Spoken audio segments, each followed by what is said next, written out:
What's up, you guys? Had to show a little love to the crew in that beginning of that video, but today we're going to do a waiver. So check it out. This is the final product, and I'm going to walk you through the steps that I took to get this thing done. So the first thing I'm going to do is I'm going to begin by combing it out. I want to try to lift this hair up off the scalp. He's really been trying to take care of it, and he was trying to keep it real tight. And once I got it all combed out, I'm not going to show you the whole comb out, but suffice it to say, here we are. Begin with the 1 1/2, and I'm going to go with the grain. Just got to be super careful that you stay with the grain and really try to analyze the wave pattern. It's very easy to cut a spot that's going to be too light, or just make a little mistakes and stuff. But then again, curly hair does have a mind of its own, and even when you do everything right, I mean, anything is possible, which is why I'm starting with the 1 1/2. And I'll work my way down a little bit later in the cut, but I just want to see how his hair will react to it. And I'm going to pay special attention in the crown, because I know that's an area that a lot of times, the colics are going to go wild, and you could easily come across the grain if you're not careful.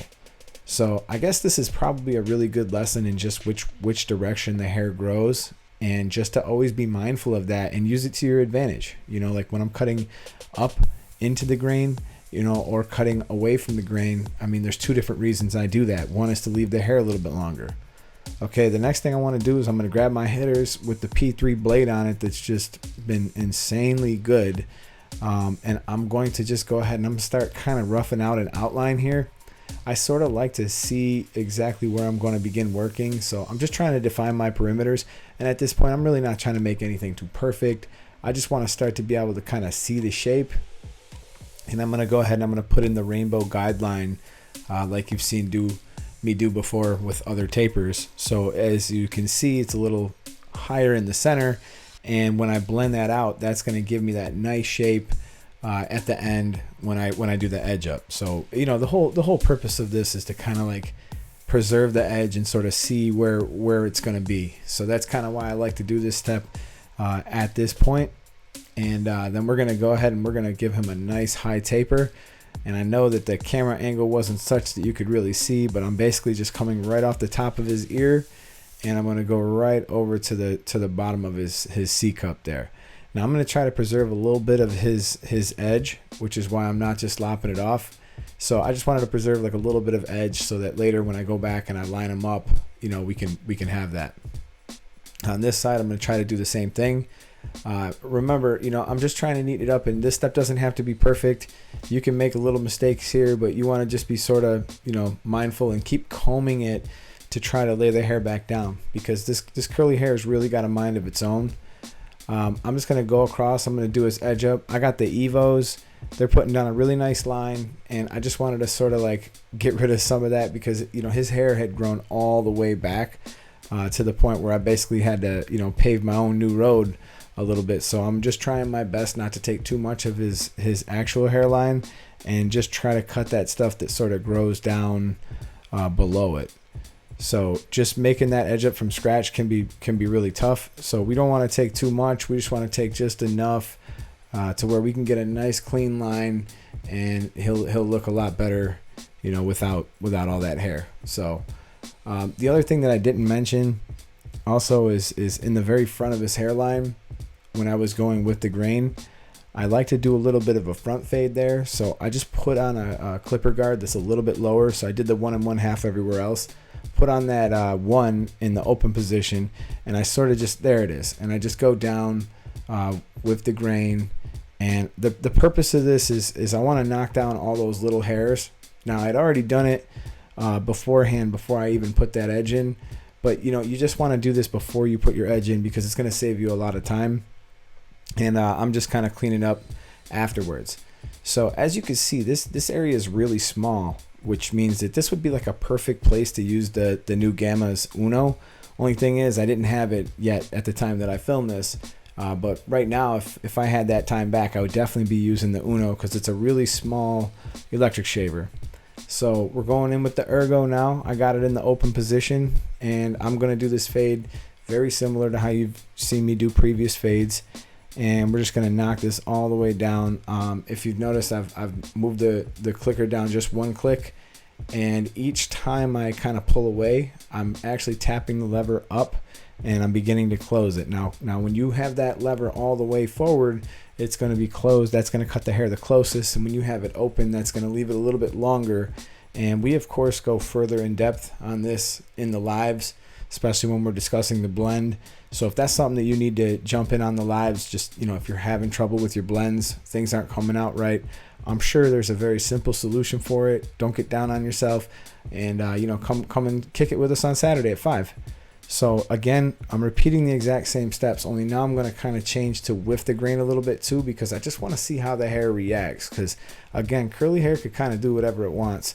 So my plan is to just repeat the same steps with the one open, one closed, and then I'm going to return to the half. So if you noticed, I actually skipped the half and I went to the one, and now I'm going to return back to the half. And as you can see, when I did that, there wasn't a whole lot of cleanup with the half guard, which is the whole purpose of skipping it, because it really helps you to kind of identify where you need it without going too high. Whereas if I was to grab the half guard instead of the one, very possible that I pushed the fade a little higher than I meant to.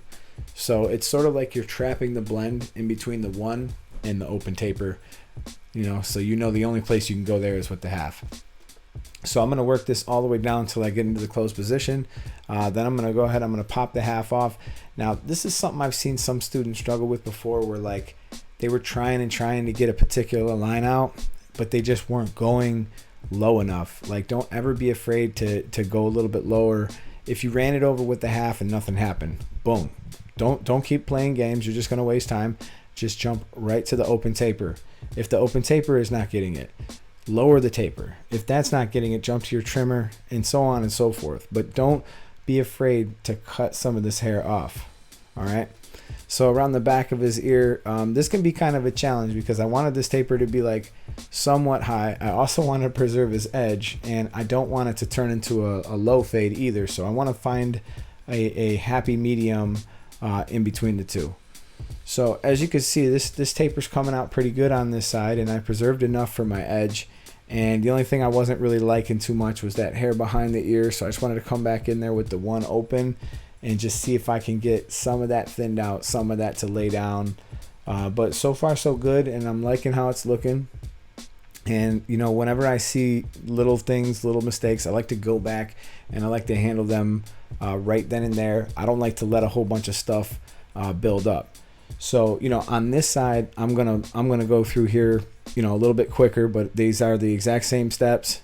They're the exact same steps, just running through them one at a time. Just one piece of advice I could give you is don't let your mistakes start to like build up. Don't like wait to fix something. Like if you see something, just go back and handle it then and there, because a lot of people like to save a lot of work for themselves like later, and they call it like a cleanup section. It's just definitely going to lead to a lot of extra work.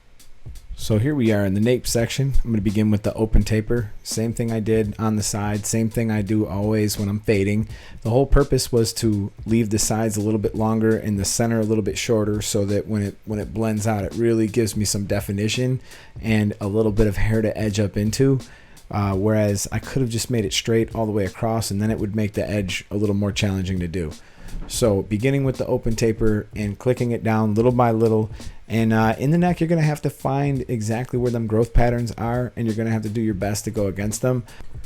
So after you're doing your open taper and you've got your taper all the way closed, if you have to, return to your trimmer. If you got to return even further to your electric shaver, make sure you do that. But then we're going to go on with the one open, one closed. And as you can see, we're getting some of that long hair that we left in the occipital bone.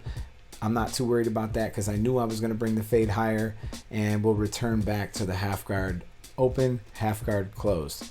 So it's basically the exact same steps, you know, you always see me do. And in some cases, this is the thing, you know, in some cases they're all going to work. It's all going to work out smooth. And in other cases, you're going to have to struggle a little bit more. So you want to make sure that you have a full repertoire of skills and tools to help you do that. So I got the 1 1/2 open, 1 1/2 closed. I'm also trying to come down with the grain because I'm always kind of like cushioning myself and keeping it, you know, kind of careful. So I'm going to come in there with the texturizing shears, and you guys are going to see me use these kind of techniques over and over again, especially on curly hair, to get it to lay down a little bit better. But it's not just curly hair. I mean, it's just such an advantage to have a good pair of texturizing shears. It can really be like cheating sometimes because it really helps. So I'm just going through and I'm kind of looking for areas that are maybe a little thicker than others. I'm going to texturize that, get that all the lay good, and we're going to move on to the edge up. So again, I sort of like did the front like a rough draft earlier to just kind of give myself an idea, and I didn't really come back to it. I'm just going to hit it with the straight razor just to save time, because I think we all get a little obsessed over like getting our trimmers to cut super close and all that stuff. But when you really think about it, you got to come back with the razor. It will never square off as good without it. I mean, there's just, you know, no way that your cut could look quite as good without this tool. So just coming in, and that's a move I do to get them C cups nice. I like to stand behind the client and kind of come in like upside down almost on both sides, and I kind of just make the line with the tip of my razor. And if you do have any hair that hangs over, we can always return back to the trimmer, which is always something I usually do. If you've done all the razor work, you know, a lot of times you're going to have a little bit of that hanging over. The product I'm using is called Highlights. I wanted to take some really cool pictures, and you know, I knew it would make the video kind of pop a little bit more. So I'm going to throw a little bit of this color just in his edge line, because he's got a fantastic head of hair. He's not going thin, he's not going bald, nothing like that. I just wanted to kind of enhance his edge line and try to give him something a little bit special, because I know that he's probably never had this done before. So I just wanted to kind of like go all out for him and just see how it would look. So if you guys are interested in that product, I drop a link in the description to it. I think it's a fantastic product, you know, to really just help you get your lines perfect, or maybe fill in some of the light spots, especially on these waves, man, because it can be so tricky, you know. If you got it combed one particular way or the other way, he looks like he's got little spots, and then, you know, when you put a little color in there, you can kind of just fill all those spots in if you want.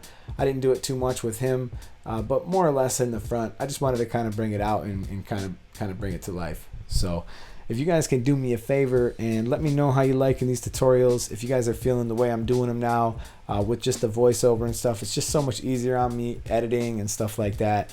And you know, YouTube hates me, so if you guys are enjoying the content and you like what I'm doing and what I'm showing here, man, if you could just give me a thumbs up, maybe hit that subscribe and hit that bell, because you know, I don't get any real play or anything like that. No one's suggesting these videos to anybody, but I'm trying to put a lot into them and give you guys as much info as you can to help you learn how to cut hair. Drop a comment, hit that like button, and join us Saturdays at 5 o'clock in the lives, man, if you got any questions. But thanks for watching. I'm out.